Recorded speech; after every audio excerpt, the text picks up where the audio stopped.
The Holy Gospel according to St. Matthew, the 4th chapter. Glory to you, O Lord. Then Jesus was led up by the Spirit into the wilderness to be tempted by the devil. He fasted 40 days and 40 nights, and afterwards he was famished. The tempter came and said to him, "If you are the Son of God, command these stones to become loaves of bread." But he answered, "It is written, one does not live by bread alone, but by every word that comes from the mouth of God." Then the devil took him to the holy city and placed him on the pinnacle of the temple, saying to him, "If you are the Son of God, throw yourself down, for it is written, He will command His angels concerning you, and on their hands they will bear you up, so that you will not dash your foot against a stone." And Jesus said to him, "Again it is written, do not put the Lord your God to the test." Again the devil took him to a very high mountain and showed him all the kingdoms of the world and their splendor. And he said to him, "All these I will give you, if you will fall down and worship me." Jesus said to him, "Away with you, Satan, for it is written, worship the Lord your God and serve him only." Then the devil left him, and suddenly angels came and waited on him. The Gospel of the Lord. Praise to you, O Christ. Praise to you and peace from God the Father, from Jesus Christ our Lord. Amen. You may be seated.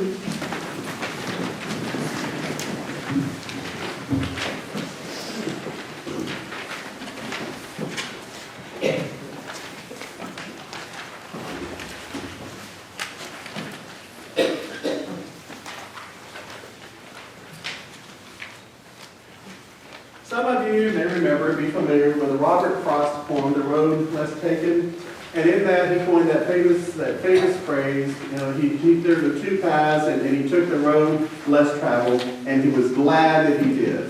Now, I think that is a beautiful and poetic piece of literature, and I think there's something to that. Many times, if we take that road less traveled, not only is it more scenic, but you don't know. In his case, I think he meant it in a positive sense. You know, it was he glad he did because he had lively experiences and ta-da.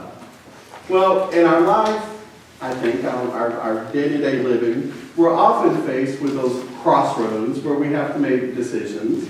And the thing about real life is, often it's more than just this way or this way. How many of you know that many times we're faced with, okay, you go this way, this way, this way, it's like more like this. It's not just two, wait, there's the Vulcan thing. It's this. There's all these choices, right? And so there we are. And there's no way sometimes to predict the outcome. However, we know that if we take this route, likely the net result or the net outcome will be X. If we do this, Y, Z, and and on we go. Well, in our gospel lesson this morning, one of my favorite parts about the whole thing is that when the devil leaves him, it's often been understood that was it. That this is when Jesus conquers sin and temptation once and for all, and that is the end of it. And it never says that. It never once says that. And in fact, by the time Luke comes along and is written, Luke adds on, and I don't often do this, but I think it's important this morning, that the devil left him until a more opportune time. Because it had already been misinterpreted that the devil was done once for all. And it never said that. It just said it left him then. Because how many of you know that if you've ever been tempted once, is that ever it? Is that the end of it? Have you ever been tempted just once in your whole life? How many? Raise your hands, all of you. That's not real life, is it? It just doesn't work that way. And I think the greater thing that we can glean from our text is really more about Jesus' response. Because it has to do with how he processed. Because his response, it wasn't even necessarily about the temptations themselves, but more, to me, it seems it's about how he handled it. Because temptations always come. And how many of you know that when we're down and beat, and it seems like that maybe we have taken a wrong judgment and error judgment, and we've gone through the wrong path, and maybe a bad thing has happened, how many of you know that once we're down, oftentimes it feels like, okay, then now we're going to lay it on heavy. And that's where we're kicked and beat, and then the hot coals come, and it's just one thing after another. And it's like, okay, I'm never going to find my way out of this hole. Has anybody ever had that experience besides me? That's just the way life is. So I think it's important that we notice how Jesus handled it. Now, in the first place, often I hear people say, well, he threw Scripture because Jesus knew his Scripture. And that's true. I believe Jesus did know his Torah, he knew the law, he knew the prophets, and I know that because he often quotes from them. More often from the Septuagint, I will say. However, but nevertheless, which is the one that Paul often spoke, the Greek version, in other words. But the point is, yes, he knew his Scripture, but that wasn't the whole thing. He understood the deeper meaning behind the Scriptures. I think, because, and I say this because I cannot begin to tell you, and I've had this conversation even as recently as this week, that how often people will take Scripture, and you can make it say anything you want. You know, I mean, Judas was a bad guy. He went out and hung himself. Go ye and do likewise.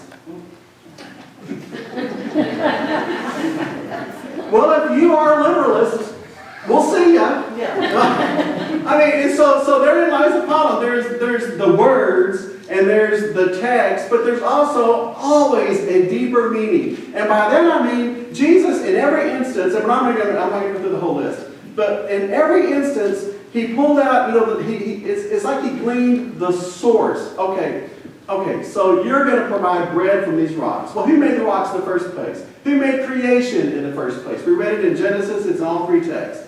Where did creation come from? Well, God spoke it into being, right?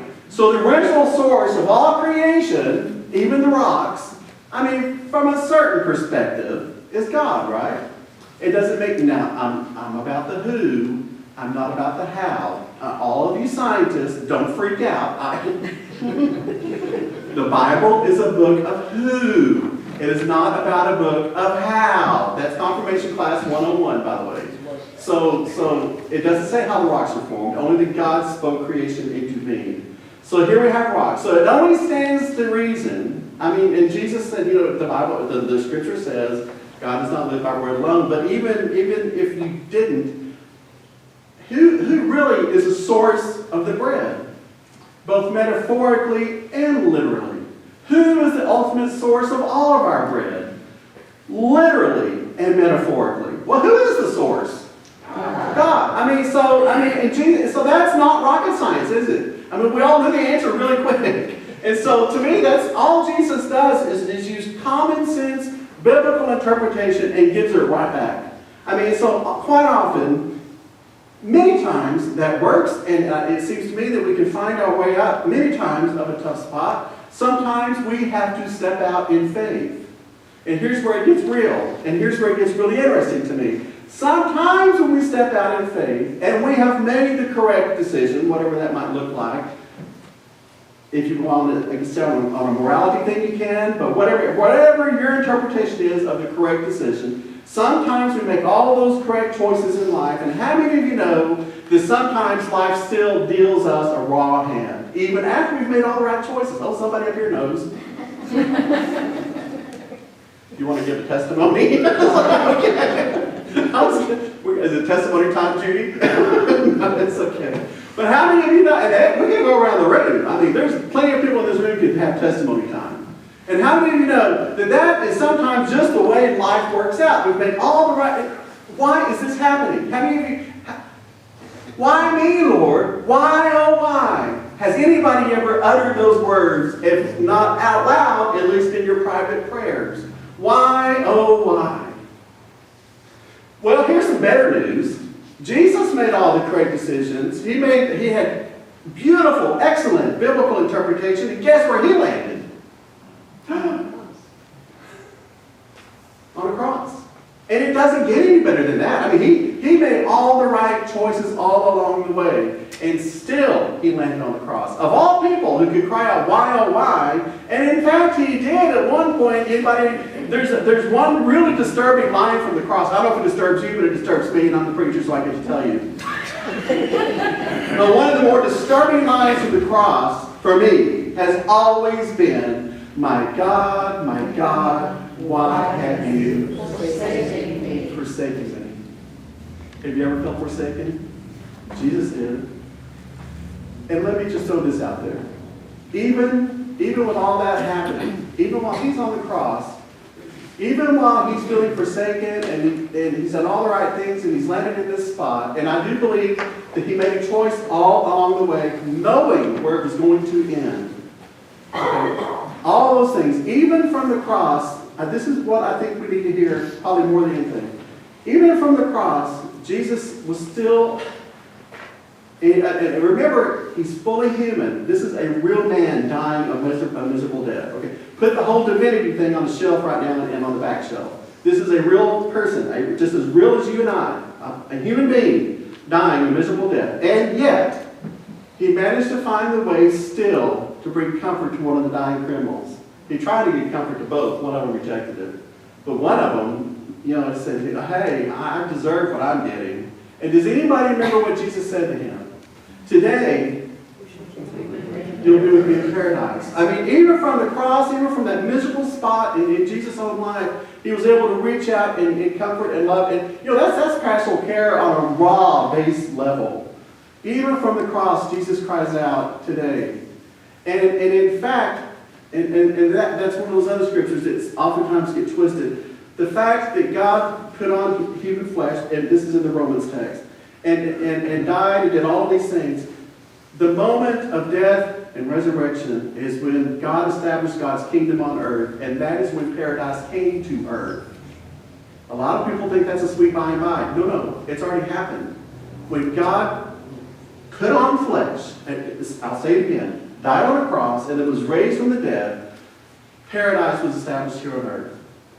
It hasn't been fully realized yet, but it was established once for all. Even in Revelation, it talks about the New Jerusalem coming down. It's not about going up, it's always about God coming down. So where does that leave us? Okay, we're in temptation, we land on a cross, we're dying. Even here's to me the good news of this text, and it's a tough one. Is anybody...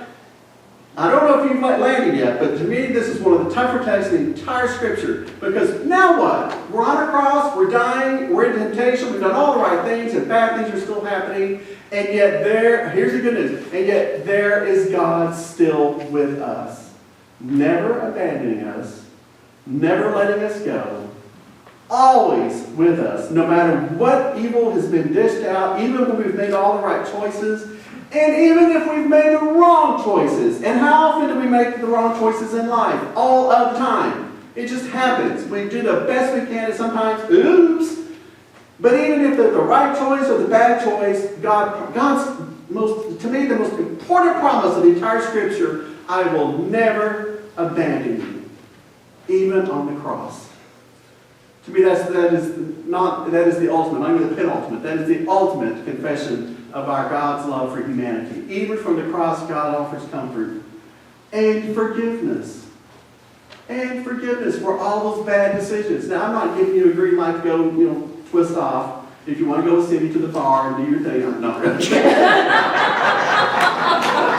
will lead us into temptation. You all wonder what the devil looked like. Now you know. She'll have a few followers soon. You are welcome. That was your free advertisement right there. Support adult literacy. She'll have a few I followers really soon, am right? glad that was like, oh my God, this is going on the web. Anyway. Just for the record, all of you who don't know us, we all love Cindy. She's a pillar of our congregation. And she leads us into temptation. So here's the good news. So the good news, even from the cross, not only did God in Jesus Christ offer comfort to the dying and the hurting and the suffering, but even from the cross, he shouted for all eternity to hear, forgive them. They just don't know what they're doing.